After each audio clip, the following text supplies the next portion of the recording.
Hello everyone, my name is Sanaya Khatri. Today I am going to show my experiment. I am so excited to do this experiment. To do this experiment. You can see a bucket full of water and an empty mug. You can see that the mug is not going inside because of present Air in in it. it. I am tilting.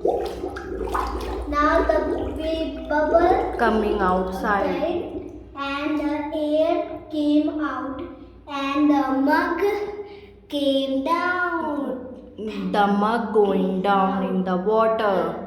Thank you. Thank you.